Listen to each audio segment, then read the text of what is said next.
સૂત્ર અર્થના રહસ્યો. પ્રણામ.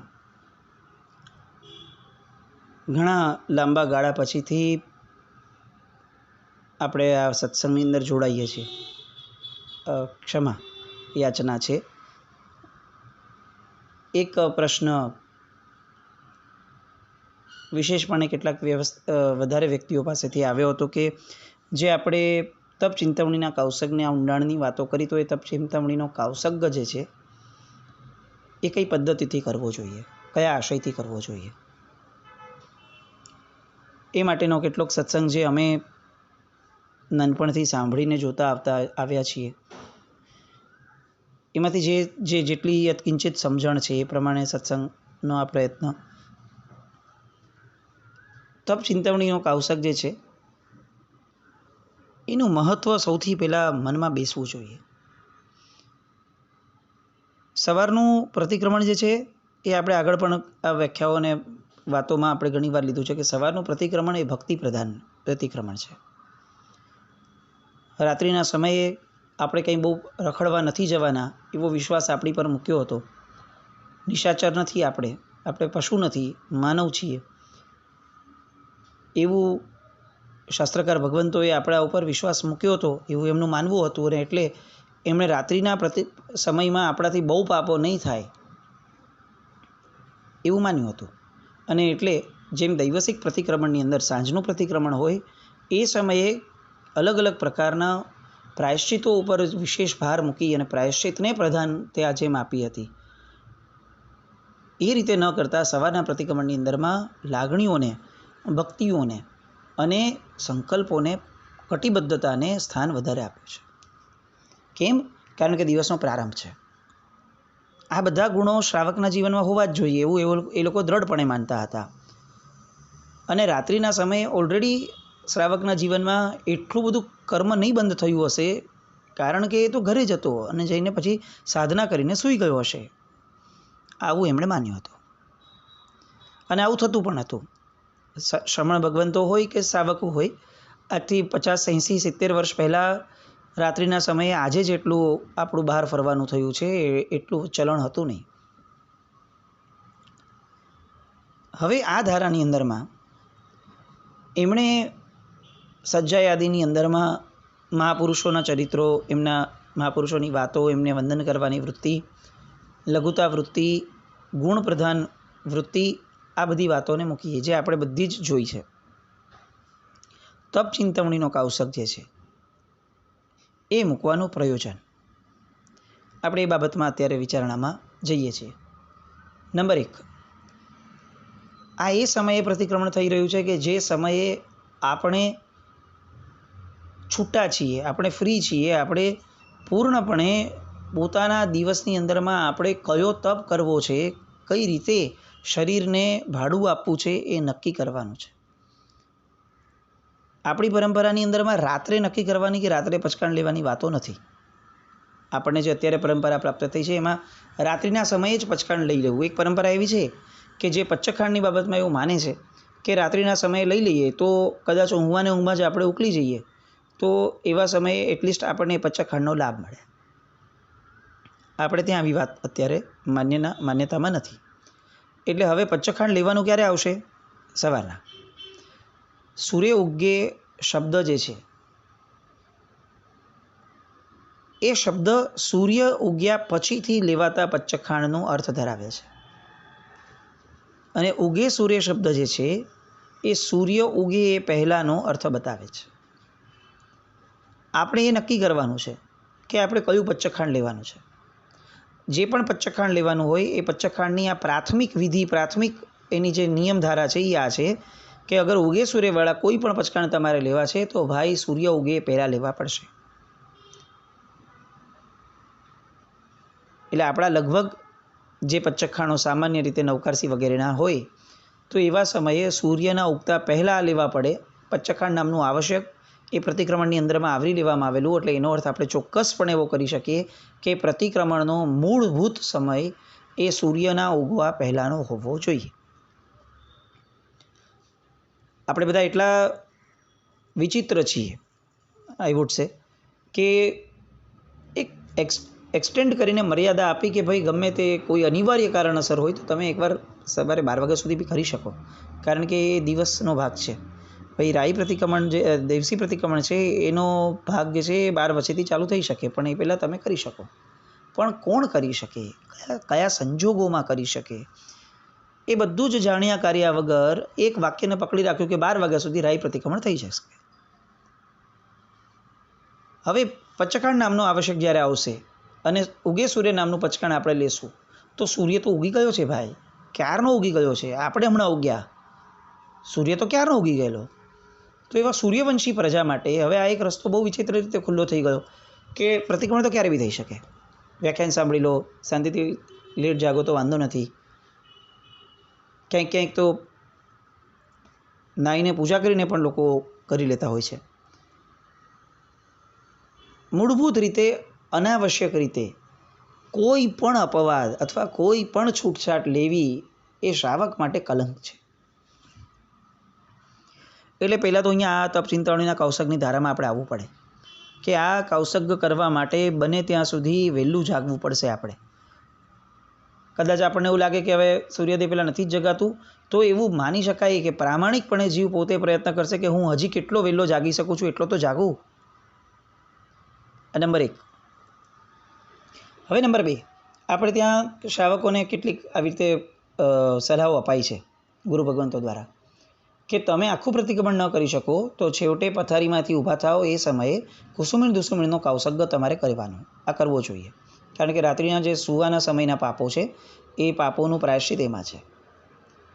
એ પરંપરામાં પણ આપણે કેટલા છીએ એ પણ પાછો મોટો પ્રશ્ન છે. આ બહુ આવશ્યક છે. જેમ સાંજના સમયે પ્રતિક્રમણ નામનું આવશ્યક, 6 આવશ્યકમાંનું પ્રતિક્રમણ નામનું આવશ્યક, એ તો શ્રાવકે કરી જ લેવું જોઈએ કમસે કમ. એ ધારાને પણ આપણે ભૂલતા ગયા કે ભાઈ સૂતા પહેલાં કમસે કમ 7 લાખ વગેરે, વંદિતું વગેરે આ બધું તો થવું જોઈએ. જેમ એમાંથી ગયા એમ સવારે આમાંથી પણ ગયા કે કુસુમિણ દુસુમિણનો કૌશક આપણે સવારના કરતા જ નથી. આપણને એમ જ છે કે એ તો પ્રતિક્રમણ કરે એને જ કરવાનું હોય, પાપ લાગે એને જ શુદ્ધિ કરવાની હોય. હવે જે શ્રાવકનું જીવન જીવે છે એને તો ઓલરેડી ઓછા પાપ લાગે છે અને એ પ્રતિક્રમણ કરે તો આનંદનો વિષય છે, પણ જેને વધારે લાગે છે પાપ, એને પ્રામાણિકપણે આ કૌશગ્યમાં જોડાવવું જ જોઈએ. એટલે જેમ કુસુમિણ દુસુમિણનો કૌશગ્ય એ કદાચ આપણાથી પ્રતિક્રમણ ન થયું હોય તો પણ આપણને કરવા માટે કહ્યું છે, એવી જ રીતનો આ કૌશગ્ય તપ ચિંતવણીનો એ પચખાણ લેતા પહેલાં પણ કરવું જોઈએ. સવારે જાગ્યા, જેવા જાગ્યા એવું તરત જ આપણે અગર નૌકાશી પોરસીનું પચખાણ લેવા વિચારીએ છીએ તો એ પૂર્વે આ તપ ચિંતવણીનો કૌશક થવો જોઈએ. કેમ થવો જોઈએ એનું કારણ, તપ ચિંતવણીનો કૌશકની વિધિ જે છે ને એને સમજશું તો આપણને તરત આઈડિયા આવી જશે. તપ ચિંતવણી, કોના તપની ચિંતવણી? ચિંતવણી એટલે ચિંતન કરવું. કોના તપની? તો અહીંયા આપણને એવું લાગે છે કે આપણા તપની, અને ત્યાં સ્પષ્ટપણે મુકાયું છે કે આપણે જેમની નિશ્રામાં છીએ, જેમના શાસનમાં જન્મ્યા છીએ, એવા આસન્ન ઉપકારી એવા વર્ધમાન સ્વામી ભગવાનના તપની ચિંતવના એની માટે તપ ચિંતવણીનો કૌશક છે. એટલે પ્રશ્ન એમ થાય કે વર્ધમાન સ્વામી ભગવાનના તપની ચિંતવના કરવાથી આપણને શું ફાયદો, એમાંથી આપણે શું મેળવવાનું? કારણ કે જ્યાં કોઈ મેળવવાનું ન હોય એવી એક પણ ક્રિયા કે પ્રક્રિયા એ જૈન શાસનનો ભાગ કેવી રીતે હોઈ શકે? આ તો લક્ષ્ય આધારિત શાસન છે. એટલે તરત એની સાથે અધૂરું વાક્ય પૂરું થયું. વર્ધમાન સ્વામી ભગવાનના તપની ચિંતવના દ્વારા એ તપ આપણા જીવનમાં સાંગોપાંગ ઉતરી શકે એ માટેનો પ્રયાસ એ તપ ચિંતવણીનો કૌશક. એટલે સૌથી પહેલી રિક્વાયરમેન્ટ જે આરાધકોએ તપ ચિંતવણીના કૌશકના ઊંડાણમાં જઈ અને એના તાત્પર્યાર્થ ઐદમપર્યાયી અર્થને પામવો છે, એને સૌથી પહેલાં તો વર્ધમાન સ્વામી ભગવાને જે તપ કર્યા છે એ તપને યાદ રાખવા પડશે. પર્યુષણા આવે, કલ્પસૂત્ર વંચાય અને કલ્પસૂત્રના પાછલા દિવસોની અંદરમાં ભગવાને કરેલા તપ એ આપણને ખ્યાલ આવી જાય, સાંભળી લઈએ અને આપણે હાથ જોડી લઈએ કે ભગવાને ભીષણ તપ કર્યા, આટલું બોલીને છૂટા થઈ જઈએ, એ આસન્ન ઉપકારી એવા વર્ધમાન સ્વામી ભગવાનની આરાધના ગણાશે કે મૂળમાં પાયામાં એ આશાતના ગણાશે, આપણે નક્કી કરવું જોઈએ. ભગવાનનો તપ એટલો નાનો નહોતો કે 360 દિવસમાંની 2 દિવસ કે 1 દિવસ એને યાદ કરીને આપણે છૂટા થઈ શકીએ.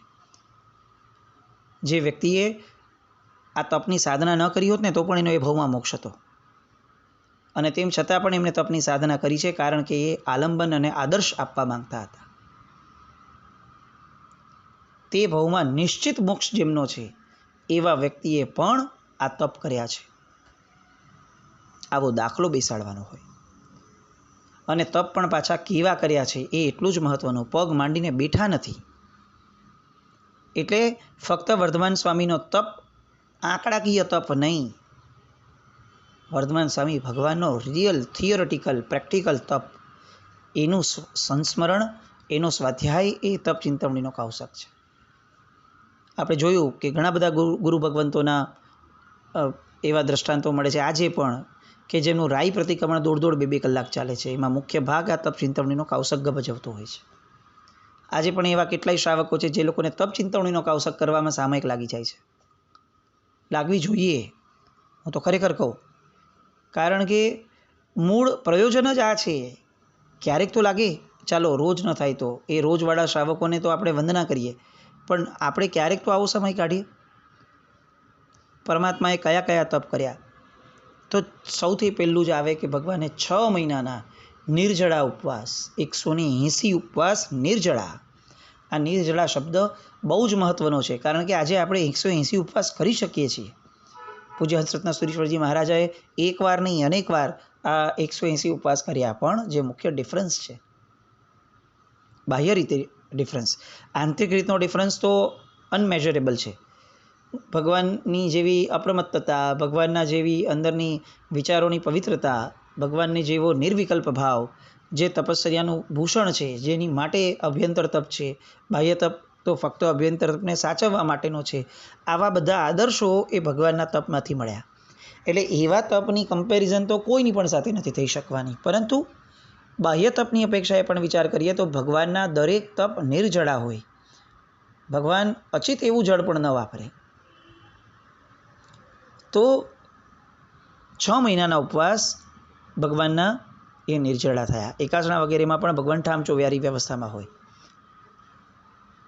તો આ 180 દિવસ સુધી પાણી અને અન્ન વગર પ્રભુ જીવ્યા. અને એ પણ આપણા તપની જેમ ટીવી જોતાં જોતાં આડા પડતા કે એસીમાં બેસી અને બધી કમ્ફર્ટ ઝોનની વચ્ચે રહેતા એવા તપને તપ ભગવાને જો માન્યો હોત તો એમણે એવો કર્યો હોત કે રાજમહેલમાં જ એમણે આ તપો કર્યા હોત, જંગલમાં ન નીકળી પડ્યા હોત. એટલે ત્યાં સૌથી પહેલી પ્રભુ સ્પષ્ટતા કરે છે, તપ ચિંતવણીમાં ચિંતવના આવવી જોઈએ કે મારે પ્રભુ જેવો તપ કરવો છે. પ્રભુ જેટલો તપ તો થાય કે ન થાય મારું સંગ્રહણ નથી, પણ જે પણ તપ કરવું એ પ્રભુ જેવો કરવા માટેનો પ્રયત્ન કરું. એટલે 6 મહિનાના નિર્જળા ઉપવાસ એકવાર પ્રભુએ કર્યા. એ પછીથી 5 મહિનાને 25 દિવસના અભિગ્રહ સહિતના તપની ધારા આવે. ચંદન બાલાજીએ જેમનું પારણું કરાવ્યું હતું એ વાળો તપ.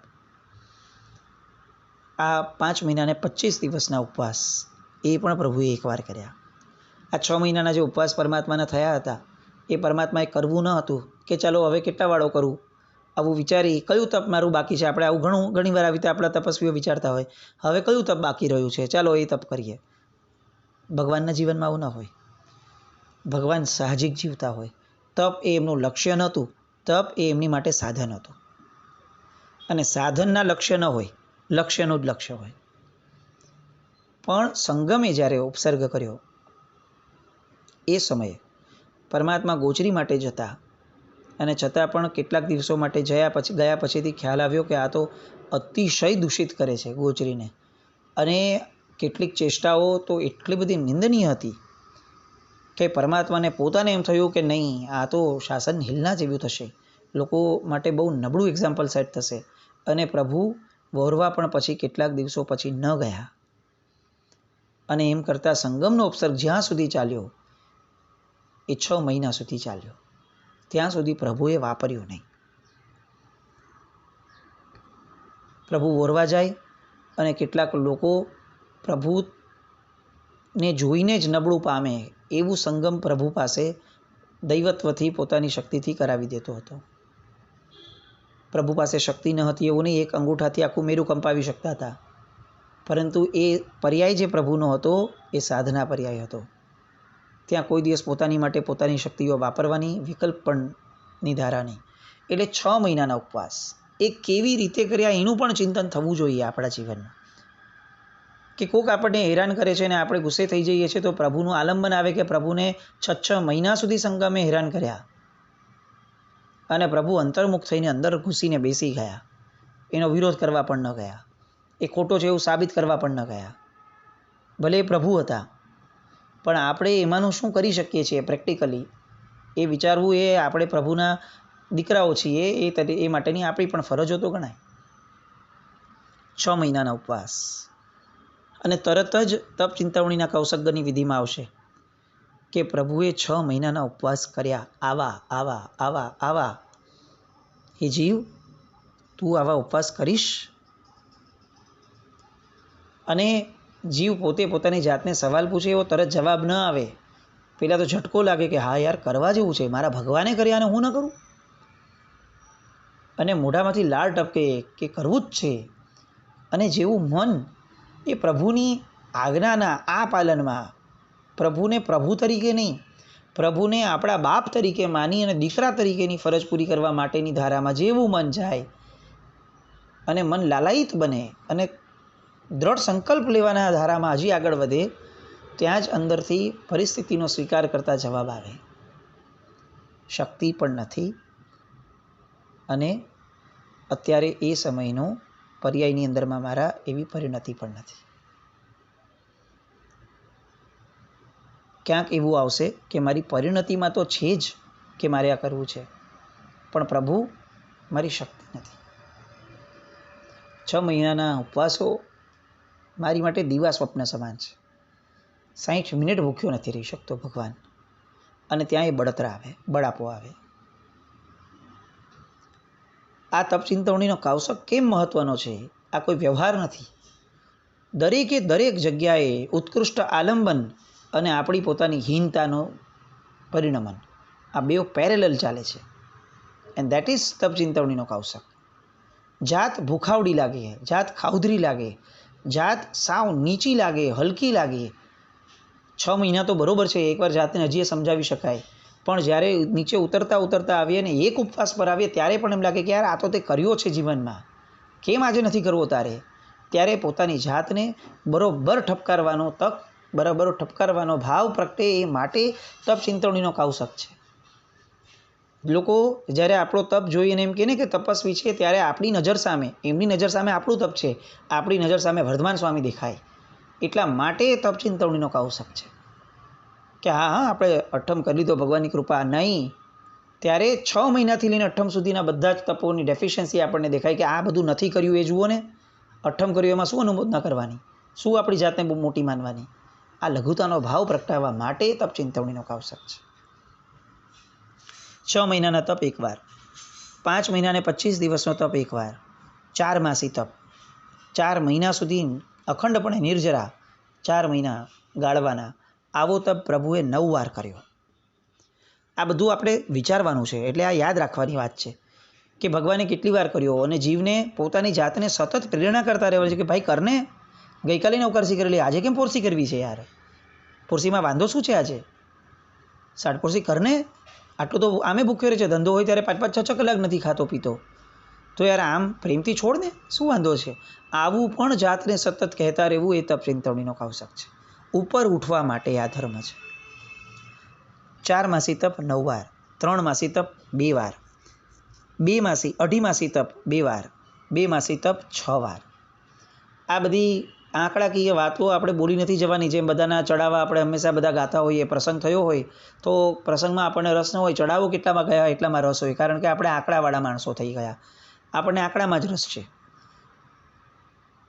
અહીંયા એટલીસ્ટ ધર્મના ક્ષેત્રની અંદરમાં આ વાતને ન ઘુસાડતા આજે આત્મમંથનનો અને સ્વાધ્યાયનો ભાગ છે એવા પ્રતિક્રમણની અંદરમાં, એવા પચખાણ આવશ્યકની અંદરમાં ક્યાંય આંકડાઓને એટલું બધું તૂલ ન આપીએ કે આંકડામાં જ રહી જઈએ. આંકડો આવશ્યક છે, પણ એટલા માટે જ અને એટલા પૂરતો જ આવશ્યક છે કે આપણને અંદર ઉતારવા માટે એ સહાયક બને છે. ભગવાને આટલા તપ આટલી વાર કર્યા, દોસ્તો એકવાર તો કર જીવનમાં. 3 માસી તપ 2 વાર, 2.5 માસી તપ 2 વાર, 2 માસી તપ 6 વાર, 1.5 માસી તપ 2 વાર. ત્યાં અટકીએ, એક એક જગ્યાએ અટકીને પૂછે કે જીવ તારાથી થશે દોસ્ત? ના મળે એટલે એમ કહી કે સારું તો હજી નીચે ઉતર ભાઈ. માસક્ષમણ ભગવાને 12 વાર કર્યા હતા. માસક્ષમણ તો કર. આપણી આજુબાજુના કેટલા બધા લોકોએ માસક્ષમણ કર્યું અને જીવતા રહ્યા હોય, આવા દ્રષ્ટાંતો છે, દેખાય છે. માસક્ષમણ કરીને ગુજરી ગયા હોય એવા દ્રષ્ટાંતો ક્યાં છે? તો તને કેમ આટલો ડર છે? તારું તો સંઘેરણ હવે પહોંચશે માસક્ષમણમાં. કર. આમ જાતને ઠપકારવી પડે અને એની દરેક નાને જાતની બરોબર લેવી પડે આટામાં કે જો આજે ચલાવું છું, કાલે નહીં ચલાવું, ફરીવાર નહીં ચલાવું. તો તારે શક્તિ ઊભી કરવાની શરૂ કરવી પડશે અંદરથી માનસિક રીતે. માસક્ષમણ પછી આવે 15 દિવસનો પ્રભુનો તપ. 62 વાર 15 દિવસના તપ પ્રભુએ કર્યા હતા. 15 દિવસના ઉપવાસ. એ પછી પ્રભુ આવ્યા સીધા અઠ્ઠમ ઉપર, 12 વાર અઠ્ઠમ કર્યા હતા. અને છેલ્લે આવે છઠ ઉપર 229. પણ આ ગાળાની અંદરમાં આપણા જીવે અગર 30 ઉપવાસથી પછીની કે કોઈ પણ એક આરાધના પૂર્વમાં ક્યારેક આ ભાવમાં કરી છે, તો એનો અર્થ એ થયો કે એ આપણી શક્તિ છે. આજે નહીં તો ગઈકાલે ક્યારે પણ આ શક્તિ આપણામાં હતી, એટલે હવે શક્તિ તો છે એ ક્લિયર કટ માનવું પડે.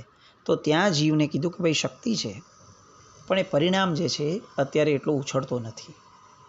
બસ પછીથી આ ધારા શરૂ થાય કે યાર હવે તો પરિણામ ઉછાળ. તે જીવનમાં 28 કરી હતી પહેલાં, આજે કેમ નવકારસીમાં બેસી જાય છે સાવ? આમ મનોમંથન તીવ્ર બને પાછલા ભાગમાં, ક્લાઇમેક્સ આવે ત્યારે. આ બધી તપ ચિંતવણીની ધારાઓ છે. એક સરસ મજાનું પિક્ચર છે આ, કે જેમાં પોતાની જાતને ઉઘાડી પાડવાની છે કે હારું તું તો કરી શકે છે ને નથી કરતો, કેટલો દંભી છે, લોકોની સામે આટલો ધર્મનો દેખાવ કરે છે અને કેમ નથી કરી શકતો. આવો ઠપકો જાતને આપવા માટેનો આ એક સરસ મજાનો આયામ છે. પોતાની સાથે બેસવાનું. હું આત્મા છું અને જેને કહી રહ્યો છું એ શરીર છે, એ આ એક્ઝિસ્ટન્સ છે જે અત્યારે પર્યાયમાં છે, એમ સમજી અને આત્માએ આત્માની શક્તિને વધારવા માટે, ઉર્ધ્વગમન કરવા માટેનો પ્રયાસ કરવો, એ તપ ચિંતવણીનો કૌશક. આ તપ ચિંતવણીનો કૌશક કદાચ પ્રતિક્રમણમાં આપણને સમય કેટલો મળે ખબર નથી, પણ હું ફરીને આ કહું છું કે આ કરવો જોઈએ.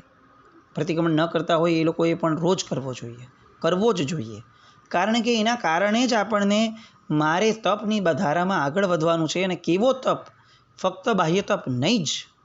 ભગવાને લાંઘણ નહોતા કર્યા, ભગવાને તપ કર્યો હતો. તો હું કેમ મારા તપને લાંઘણ સ્વરૂપની દિશામાં લઈ જાઉં છું? આવી અભ્યંતર તપની દિશા સહિતનો ભાવ એ તો જ પ્રગટશે જો ભગવાનનું આલંબન લીધું હશે. અને એટલા માટે અહીંયા પ્રભુનું આલંબન લઈ અને આ તપ ચિંતવણીનો કૌશક કરવાનો. જ્યાં જ્યાં શક્તિ નથી ત્યાં પ્રામાણિકપણે સ્વીકાર કરવાનો. પણ પરિણામ કેમ નથી, કલ્પનાઓમાં કેમ નથી, એનું દુઃખ પણ એટલી જ, એની અરેરાટી, એનો ડંખ એ પણ એટલો જ. અને રોજ ડંખ ન લાગે. બુદ્ધિમાન વ્યક્તિ એ છે કે હવે ડંખ લાગતો નથી, એનો ડંખ એને વધે અને હવે ડંખ ઊભો થવાનું શરૂ થાય. એટલે એક અભ્યંતર પુરુષાર્થ ઊભો થાય, અભ્યંતર સાધના ઊભી થાય. એ છે તપ ચિંતવણીનો કૌશક. આવા કંઈક કૌશકો આપણા સૌના જીવનમાં બહુ જ વહેલી તકે આપણે ઊભા કરીએ. આવે એવું નહીં શબ્દ વાપરું, કારણ કે આ એની મેળે નથી આવવાનો, આપણે ઊભો કરવાનો છે. આપણે બધા જ ઊભા કરી શકીએ એવી પરમ કૃપાળુ દેવને પ્રાર્થના. જીન આજ્ઞા વિરુદ્ધ કંઈ પણ બોલાવ્યું તો મિચ્છામિ દુક્કડમ. જૈનમ જયતિ શાસનમ.